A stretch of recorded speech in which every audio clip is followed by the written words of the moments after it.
This is America on the Road, named Best Radio Show by the International Automotive Media Conference, and now in its 27th year on the air. Thanks for being with us as we bring you the latest automotive information from around the world. Do Americans prefer electric vehicles over conventional gasoline-powered cars?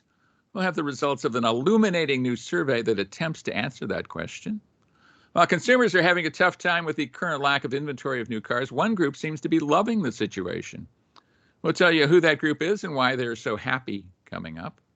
And one key car company executive is speaking plainly about the effects of the federal legislation passed this summer that changed the way tax incentives are determined for electric vehicles. We'll have the details on what he said and why he said it. America on the Road is brought to you by Mercury Insurance and DrivingToday.com. If you're looking to save some money, you should switch to Mercury for your auto and home insurance. Californians save an average of $670 with Mercury. So imagine how much you could save. Get a quote today at drivingtoday.com/auto insurance. That's drivingtoday.com/auto-insurance. They have both a slash and a hyphen in there, Chris. I'm Jack Nerad. With me is co-host Chris Teague. Hat-wearing Chris Teague today. He lives at one end of the country. I live at the other. I think you're battling a potential hurricane there in Maine. Each week we get together to talk about cars, the car industry, and ways we can get the most out of our automotive dollars. Geez, I was going to ask you about Thanksgiving, but I'm concerned about the weather you're experiencing today, huh? Yeah, a little bit of a 60-mile-an-hour wind gust today. I keep looking out the window because the trees are going sideways. But I enjoy wearing my hat, and I'm inside where it's nice and dry, so I can't complain about that. Yeah, and you're in that historic home of yours, which is very cool in Maine, so I like that.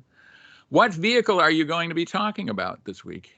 Myself and my very happy kids spent the week in the 2023 Cadillac Escalade. There was plenty of room for somersaults and all sorts of stuff in the back, so I can't wait to tell you about it. Somersaults. Well, I haven't done a somersault in the car, maybe ever. I will be road testing the 2023 Ford Bronco Badlands, and I had a chance to drive it for a full week here in Southern California, so I'll have a full report. We have a really good interview for you. Mark Darrow is president of TrueCar. He's an absolute expert on the car buying process. And if you plan to buy a new or used car in the next couple of years, you'll want to hear what he has to say. Really illuminating, interesting stuff. But before we do anything else, we'll be bringing you some of the most important auto-related news from around the world. So stay with us. With Chris Teague, this is Jack Nerad with you. And thanks so much for joining us on America on the Road.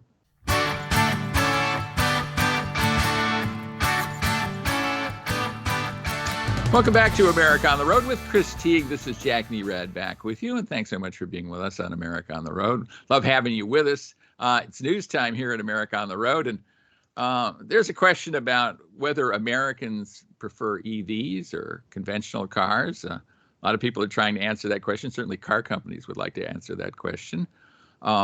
There is a comparison site, actually an insurance comparison site based in Australia, of all places, called Compare the Market, that has surveyed Americans, Canadians, Australians, I guess English-speaking peoples around the world to see where they stand on electric vehicles versus conventional internal combustion engine vehicles. And this is what they found. 53% of Americans said they would prefer a traditional vehicle, a conventional gasoline-powered vehicle, while 34% said they'd prefer an electric vehicle, and the rest had no preference. I wonder about that. This is different than in Australia, where more than 50% said they would prefer an EV. In Canada, where 51.4% said they would prefer an EV. What's your take on all of this, Chris? You know, it's interesting. I'm actually surprised to see EVs comprising such a large percentage of the people who say they want to buy.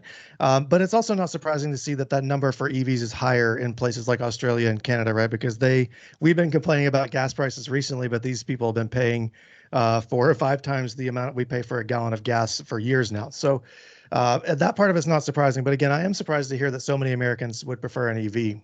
It's encouraging to me because I think it's the right direction to go. Yeah, I think it's interesting. I mean, you can take it a couple of different ways. I mean, certainly a majority of Americans still want gasoline-powered cars, according to the survey, and I'm wondering how scientific the survey actually is, where 34% said they'd prefer an EV. That's a lot more than the market share, certainly, of electric vehicles in the United States. So, as you point out, it's trending in that direction.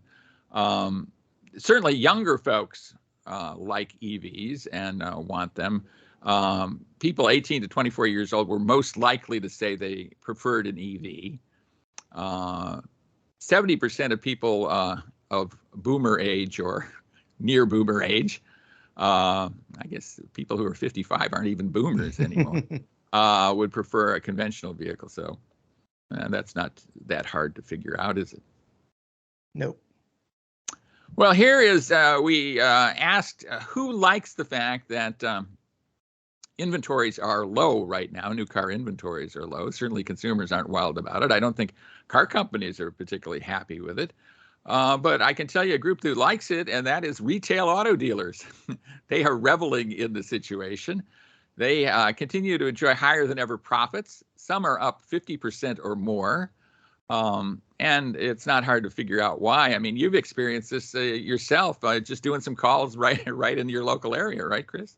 Yeah, I was calling for the Toyota GR Corolla, which is a special car. There are only a few of them being made, but the same dealers I was talking to have RAV4 Primes sitting on the lot. This is a plug-in hybrid mainstream SUV crossover with a $5,000 markup slapped onto the sticker, and so this is pretty common now. It's frustrating for car buyers, and you know how I feel about it. So Yeah, we'll leave it there.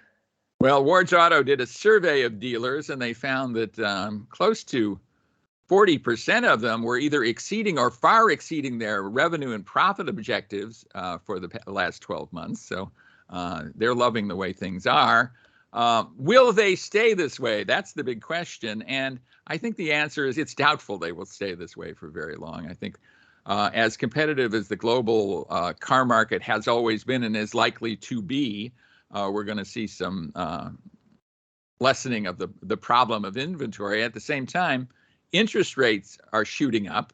The Federal Reserve continues to raise interest rates in an attempt to rein in inflation. They're reining in inflation by causing a recession. Is that the best way to do it? One wonders about that. But it's certainly going to have an effect on auto sales. I mean, when interest rates go up, auto sales go down. You just see that every time, don't you, Chris? Yeah, and as interest rates go up, you say, as you mentioned, people are probably likely to back off of their shopping a little bit. So that's going to continue to encourage dealers to keep their prices where they are.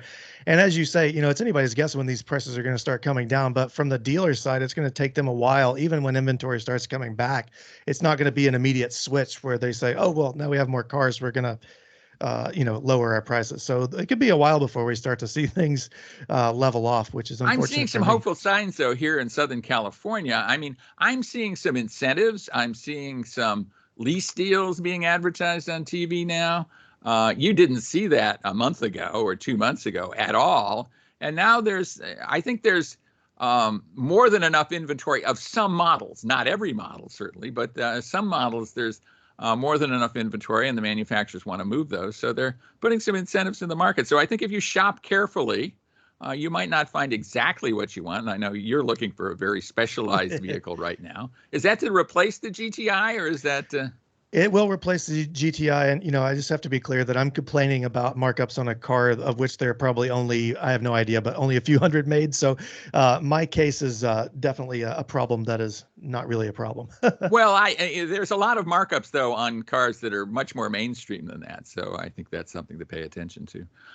Well, we talked about the fact that a car company executive has complained very plainly about the Inflation Reduction Act, or the so-called Inflation Reduction Act, that, among other things, changed the way that tax incentives are set up for electric vehicles. His name is Steve Center. He's COO of Kia America. Actually, he's a guy I've known for 30 years. I used to work with him at a car company many, many years ago, decades ago. This is what he said. To have everything just change presto changeo is very disruptive to everybody. He told this to Automotive News. You have the whole industry aggressively developing and getting ready to manufacture electric cars, and you go in and you change it, and it disrupts everybody's planning. And the reason I think he's pretty cranky, he's working for a company that basically is the number 2 seller of electric vehicles in the United States now, behind Tesla. If you count all of Hyundai, Genesis, and Kia together, they've made a big commitment to EVs. They want to do EVs. And I think they feel the rug has been pulled out from under their feet. What's your take on that, Chris? Yeah, these product development cycles, I'm far from an engineer or anyone who develops these things, but these take years, and these production plans, they've been ramping up for probably 5 or 6 years for EV6 production from Kia, and then Ioniq 5 and so on for Hyundai, and then to have to change all these things to meet new requirements or face, the decline of sales because people want to buy a cheaper EV. I can see where he's upset about that. Even though I'm kind of in favor of the concept of the legislation, I can see how the implementation is a huge pain for automakers and maybe some others too as well. Yeah, I mean, I'd love to have manufacturing in America, and I think Kia and Hyundai have committed a lot of manufacturing to America. They're just not building EVs here right now or in any quantity. I think they had plans to do that. Maybe they can accelerate those plans. But I think when government starts meddling in what companies do, it often has unintended consequences, right? I mean, I think the goal here is probably a good one. Have American workers work on cars that are sold in America. That's a great thing. But it's incredibly disruptive when it just comes out of the blue like this. And I think that is what's happened. And that's why I think they're more than a little cranky about that. Yeah, and as you mentioned, if you pull on one string, some string somewhere else gets shorter. So there's, always unintended consequences. And with something this big, it is definitely, it will be interesting to see how it pans out, I guess, in the next couple of years. Yeah. Well, here's an item I thought was fascinating. And it's comments from a car company executive saying, we don't want to sell as many cars. We want customers to buy cars less frequently and keep them longer. This is an executive from BMW. And it's like, I don't quite understand that. I mean, that's actually, as a consumer, not a bad plan, is to buy a car and then keep it for a while, pay it off or buy it with cash, even better, and then keep it for a while. I'm kind of the extreme example of that. The Nerad family has a 22-year-old vehicle in our fleet. That's our major vehicle. But to have a car company that typically depends on churn and keeping sales going, how do you feel about that? Yeah, it's kind of opposite of what, as you say, they're used to this churn. The car companies, especially luxury automakers like BMW, they rely on that, having to keep up with the Joneses sort of satisfaction of buying a new car. Oh, my neighbor's got the new M5. I got to go grab the new M5 or the next year. So it is counterintuitive, but from an environmental standpoint, a sustainability standpoint, and from a personal finance standpoint, is probably good, even though I don't follow any of those rules myself. So. Well, there you go. Well, I mean, that's it for the news. And when we come up, we're going to be road testing some very interesting vehicles. I want to hear about the Teague family and that Cadillac Escalade. And I was in the Ford Bronco. So stay with us for that. With Chris Teague, this is Jack Nerad with you on America on the Road. Thanks so much for being with us, and stay with us through the break.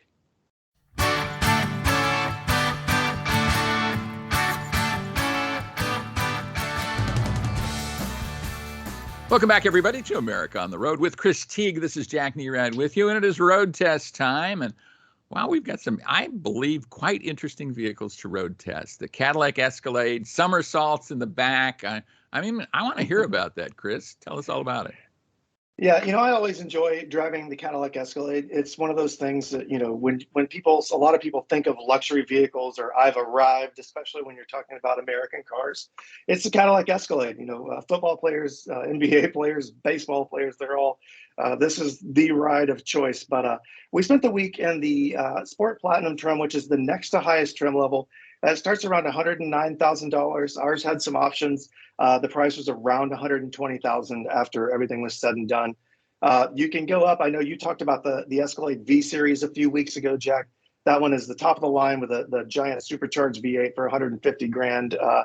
But this is not that. This is a more traditional high-end Cadillac Escalade. Even though it's called Sport Platinum, it is still every bit the luxury vehicle. So there's not a lot of speed-related upgrades here. You can get this thing with a turbocharged inline diesel. It's a 3-liter diesel. It's got 277 horsepower and 460 pound-feet of torque.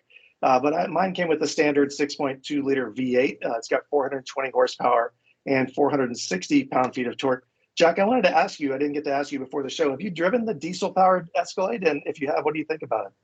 I have driven large GM SUVs with diesel, but I don't think I've driven the Escalade with a diesel. And I'm wondering if it has kind of the proper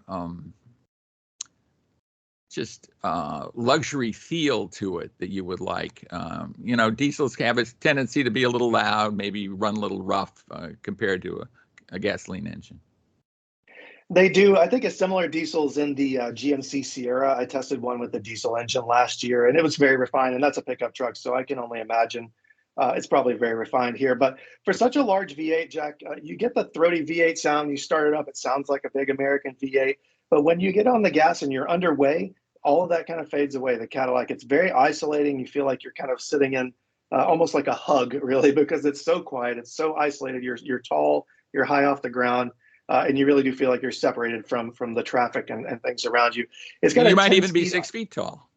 Oh, maybe even 6 feet, probably more than that with this vehicle's air suspension. But it's got a 10-speed automatic transmission, sends power to all four wheels. You can get it with rear-wheel drive, but this is a four-wheel drive model.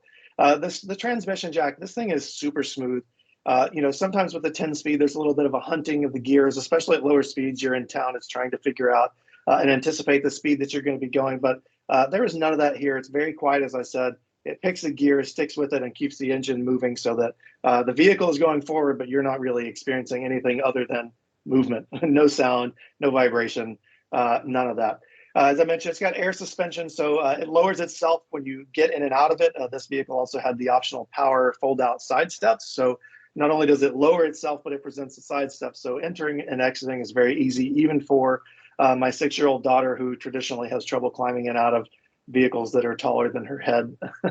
So she enjoyed that. But the other side effect of the air suspension is that it's incredibly smooth. It's able to keep the vehicle planted in the corners, so it doesn't feel too tippy like a big SUV typically would. But at the same time, you're going over potholes, especially here in Maine.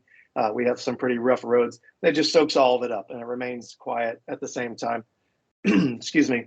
The inside, it has semi-aniline leather. Jack, I know you love to play baseball, so I want to get your feeling of this. As soon as I sat down in this vehicle, I thought, this smells like a baseball glove, a brand new, out of the bag Rawlings baseball glove. And it just made the whole interior feel really special. So I wanted to get your feel of how the Cadillac's cabin feel. Yeah, I mean, they go to extreme lengths to have a luxury feel in the cabin because so many non-luxuries are doing that. I mean, we see really luxury interiors out of non-luxury brands these days. So I think Cadillac really has to go the extra mile, and they've been doing it. And your analogy is perfect, I think. Yeah, my neighbor came over, and I didn't even say the words to him, and he said, "Oh, this smells like a baseball glove." It's really fantastic. And they nailed the luxury feeling, which at the price point, not everybody does. And I think that's a good move for Cadillac. But seating for 7 people in this vehicle. So it's got 2 buckets up front, captain's chairs in the middle, and then a 3rd row bench seat. This is not the ESV, which is the extended wheelbase version. But even then, with the 3rd row up, there's still plenty of room. My 70-pound golden doodle, I should say, not golden retriever, he could fit in the back with the 3rd row up, absolutely no problem. The kids have plenty of room, as I mentioned, to do cartwheels and move around in the back with the seats folded down. But the last thing I want to talk about here are the screens, Jack. There are 38 inches of total screen display real estate on the dash. You've got a 16.9-inch touchscreen, a 14.2-inch gauge cluster, and a 7.2-inch control panel. It's paired with an AKG Studio 36-speaker sound system, and this thing is loud enough to shake the inside of my house from the driveway. Apple CarPlay and Android Auto are wireless. You've got Bluetooth, Sirius XM radio jack. I can go on about the tech forever, but if you're looking for a luxury SUV and you like the American brands, it does not get any better than the Cadillac Escalade. I can say that. Do you think there's too much screen space? I mean, are they reaching the level of overkill there? I mean, I just wonder, right? Yeah, I think it could be overkill, but the first of all, the color, the contrast, and the brightness of these screens, and also the way they're oriented, make them so that they're not right in your face the whole time, and they're not super distracting. There are some features like an augmented reality video system that displays a camera view in the gauge cluster. Some of that stuff is a little out there for me, but overall, it's not too bad. I will say that. Got it. And you like the vehicle, and that's a key thing. Absolutely. Yeah, absolutely. Yeah. And I guess at, $120,000, you probably should like the vehicle, shouldn't you? Yeah, there's not much to complain about. Yeah, well, I was driving a vehicle that's far less expensive, although I thought it was less expensive than it turned out to be when I consulted the Monroney sticker as I was preparing to do the show here. And that is the Ford Bronco Badlands. The Ford Bronco, it's a 2023. Ford Bronco was reintroduced to the market a couple years ago now as a 2021. And of course, Bronco has a rich history that dates back to the 1966 model year, where they competed against not only the Jeep CJ, but also the International Harvester Scout, a vehicle that I always liked a lot. And they eliminated the Bronco after the 1996 model year, Ford did.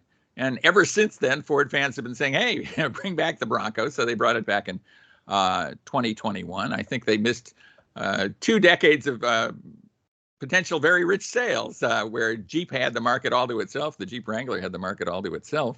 The Bronco, like the Jeep, is available in 2- and 4-door versions. We had a 2-door Badlands, which is kind of interesting to have. And I think more true to the original Bronco. Those were 2-door vehicles. And Bronco comes in. It launched with a rather handful of trim levels. It's now available in 10 different trims. It's kind of mind-boggling how this has expanded. I'll read them through really quickly. Base, Big Bend, this is in ascending order of money expended, I think. Base, Big Bend, Black Diamond, Outer Banks, Badlands, so kind of right in the middle there. There are 2 heritage editions that I think are really cool. They've got the white painted grille and white wheels, and they really take me back to the mid-'60s that I remember quite well, actually, sadly. There is the Wild Track, the Everglades, with a snorkel, its own snorkel, and the Raptor, of course, which is almost its own model. Very, very cool. The base model starts at $32,295. I dare you to find one that you could buy for that kind of money.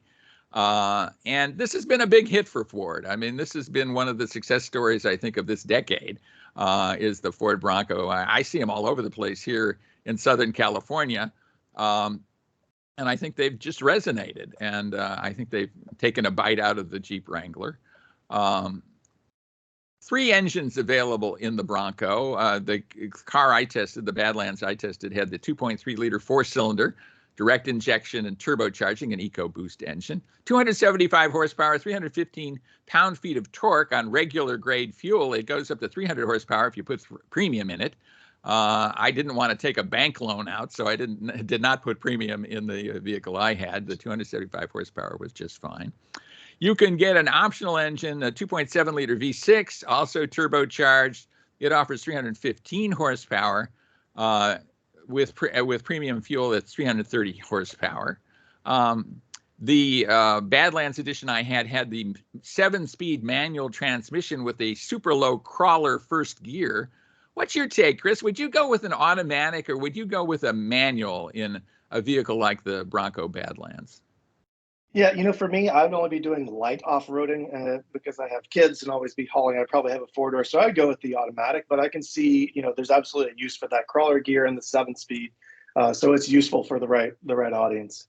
Yeah, I think I'd be with you. I'd probably do the automatic. I just think it makes it simpler on the trail. But really talented off-roaders, I think, can manipulate a manual transmission in a way that is quite awesome, actually.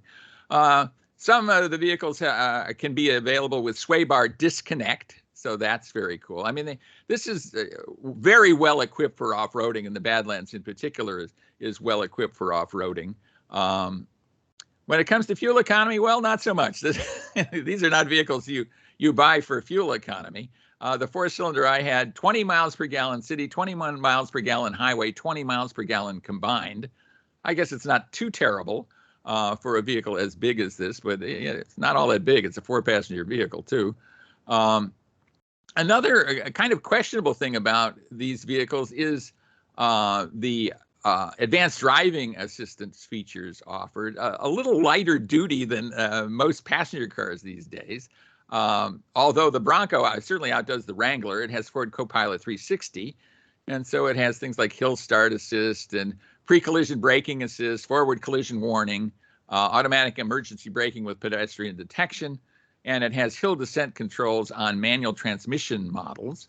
So I guess that's pretty good. You can buy packages for blind spot alert, cross traffic alert. So, that's better than the Wrangler in terms of what's available. It also offers the Sync 4 system with an 8-inch touchscreen, which I like. And you're a fan of Sync 4, certainly, aren't you? I am, and it runs well on the 8-inch and the available, I think it's 12-inch screen in the Bronco, 2 apps side by side. It's fantastic. It's very responsive and colorful. One of the best. Yeah. If you go for one of the higher grades, like the Everglades or the Heritage Limited or the Raptor, you can have a 12-inch touchscreen. And that's a pretty big touchscreen in this kind of vehicle. A 10-speaker B&O premium audio system is offered in some of the trims, too.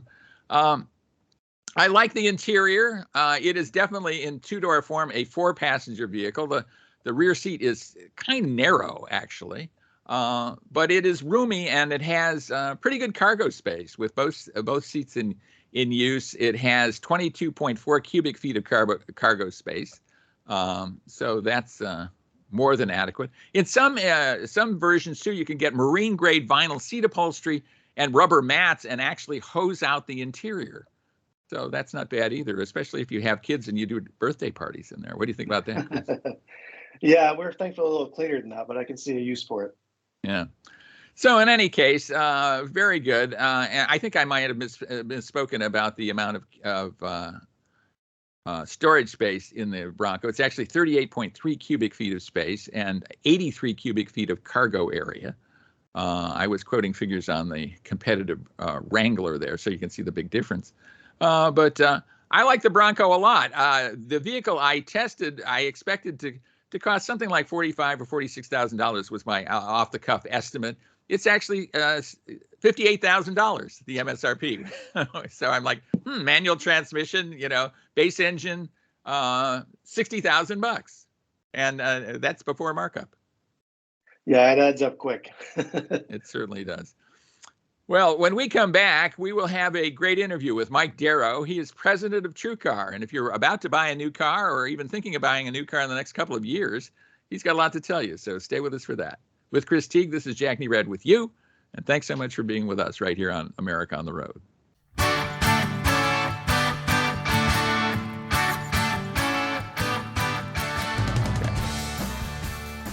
Welcome back, everybody, to America on the Road. Jack Nerad with you. And we have a really interesting, terrific guest for you. Really knowledgeable guy, especially about auto retailing, about buying a car. Mike Darrow is the president of TrueCar, a real veteran of the industry, been through the wars many, many years, as I have. And Mike, number one, thanks so much for being with us. We do appreciate it. Thanks for having me, Jack. It's good to talk to you. Well, I'll tell you, this has been one of the most difficult, if not the most difficult times to buy a car over the last 2 or 3 years in history, perhaps, but certainly in my lifetime and probably in yours. Tell us what consumers are facing right now. Well, yeah, I think the framework, Jack, that we're dealing with is, pre-COVID 2019. New car dealers carried about 3 million, 3.2, 3.3 million units of new car inventory on their lots, created a great selection for consumers. They could find what they were looking for and really created a balanced marketplace.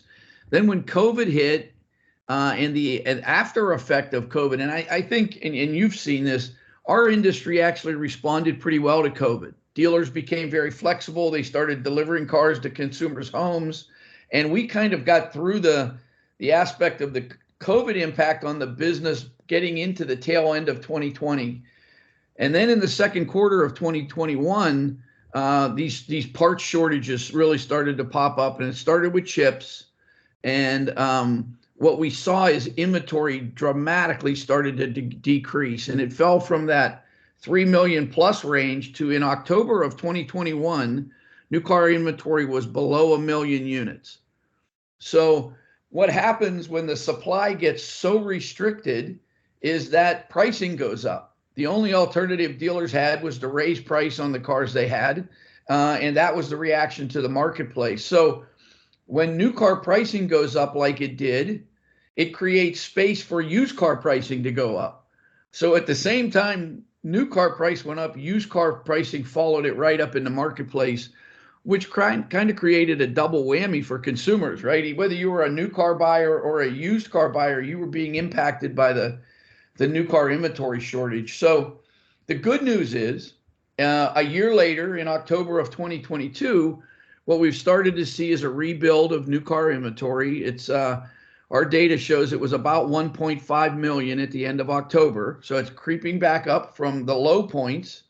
And with that, we've seen a slow in demand for used cars, which means those prices are coming down as well. So I think we're seeing balance return to the marketplace.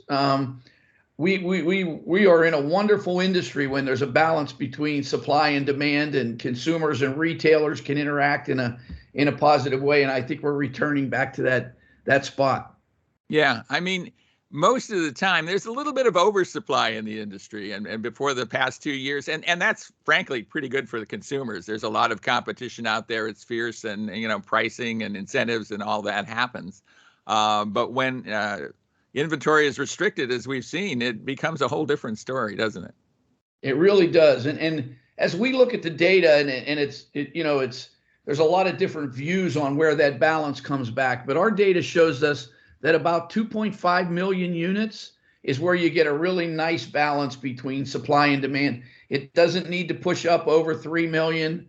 That's when it gets inefficient for the retailers and for the OEMs, and they have to put big incentives on the cars and do those things to drive volume. So we think there's room for probably another 1 million units in new car dealer inventory, and that'll create a nice balance. Prices will adjust, and we'll get back to a marketplace where there's a lot of pent-up demand out there. People who went to the sidelines because of COVID or pricing, I think are ready to come back to the marketplace.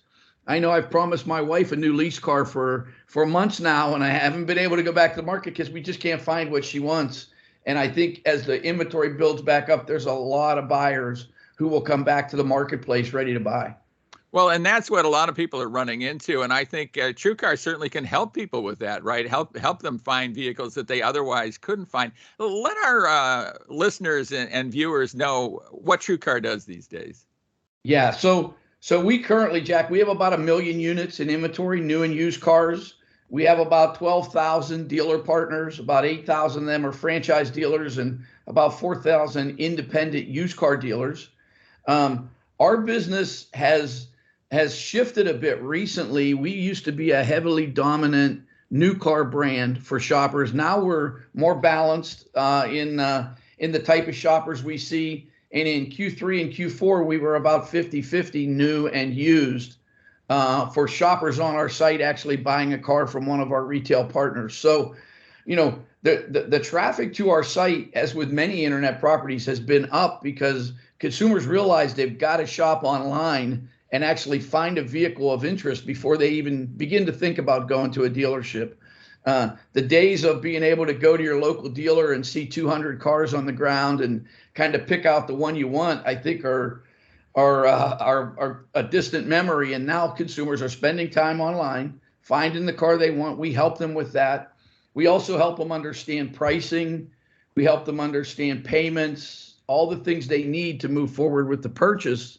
And then in Texas or in Florida, we're running a pilot for TrueCar Plus, which is, our ultimate version of how new car shopping should happen. And we're really excited about it.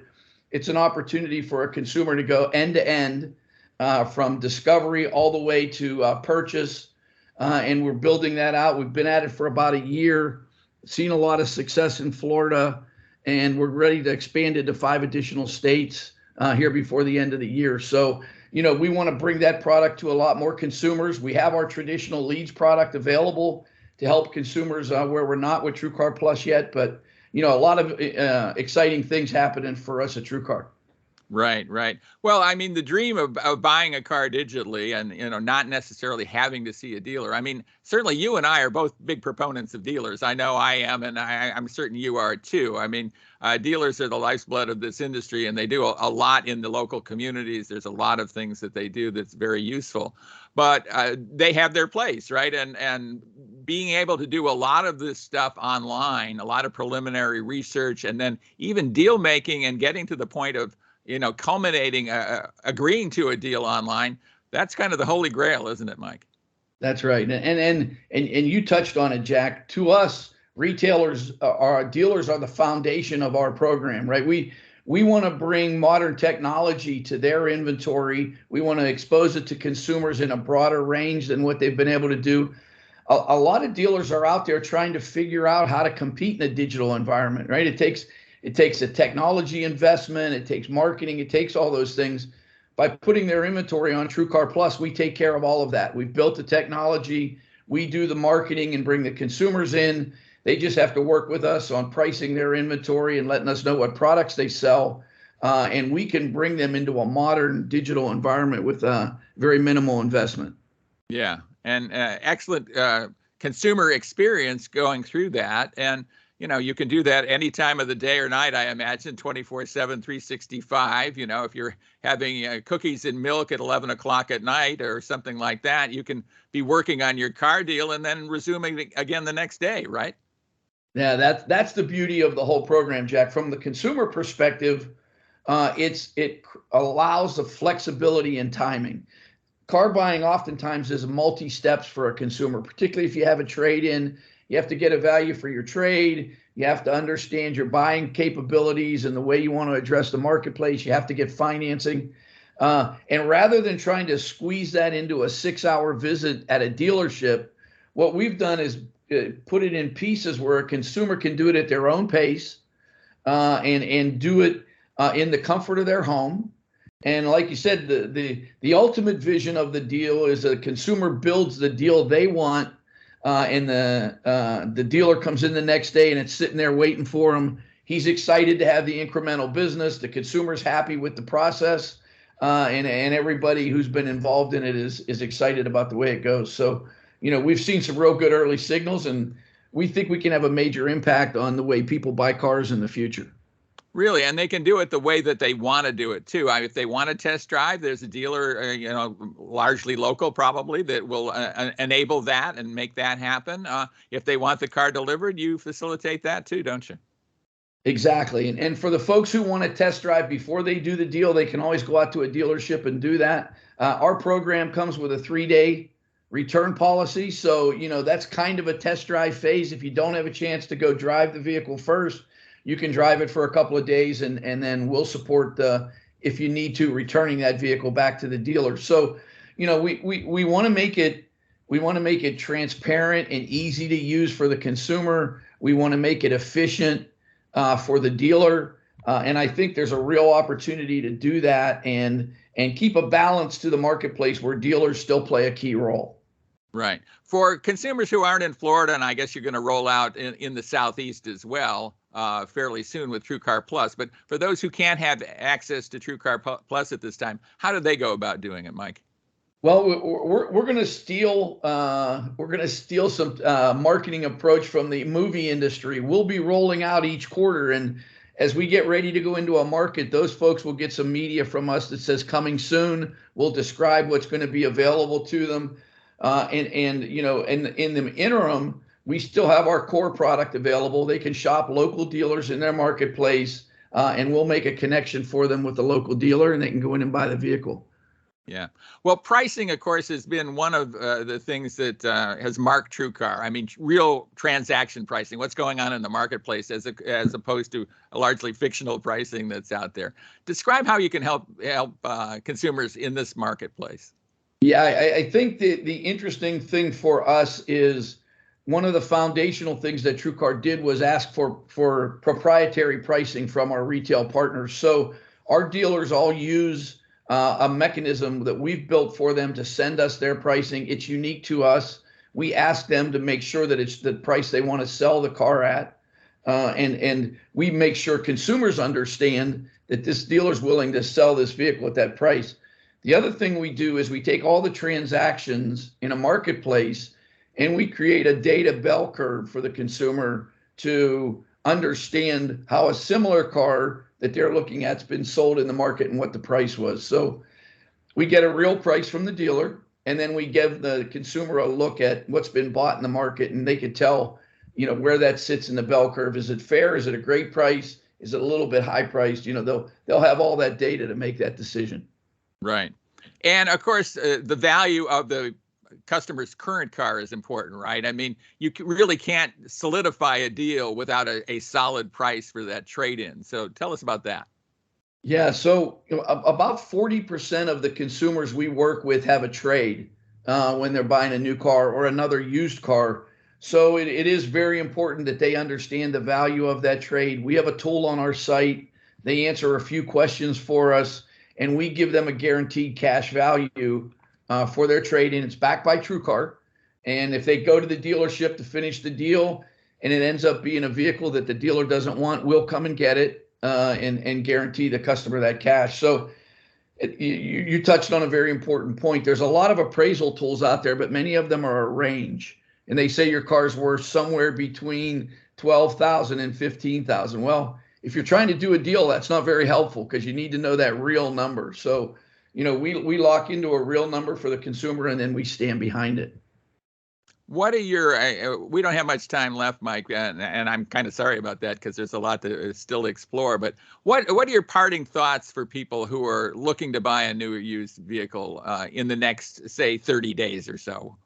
What's your advice? I would say it's still going to be critical to always do your homework, right? Do your work online, do it at your own pace. Don't force yourself into a period where you're rushing out to the marketplace. Do your homework. Look for sites like TrueCar who can help in that process. Take a look at the electric vehicles that are out there. You and I had a chance to be at the auto show. A lot of really good electric vehicles coming to the marketplace. And I think those will continue to grow on the consumer shopping set. But do your homework and let the sites that are out there, particularly TrueCar, help you with getting things done and being prepared when you show up at a dealership. That makes good sense, and you're going to find a lot of great information at TrueCar. So, Mike Darrow, president of TrueCar, thanks so much for being with us. We really do appreciate it. Good talking to you, Jack, and thanks for having me. And stay with us, everybody. We'll be right back right here on America on the Road.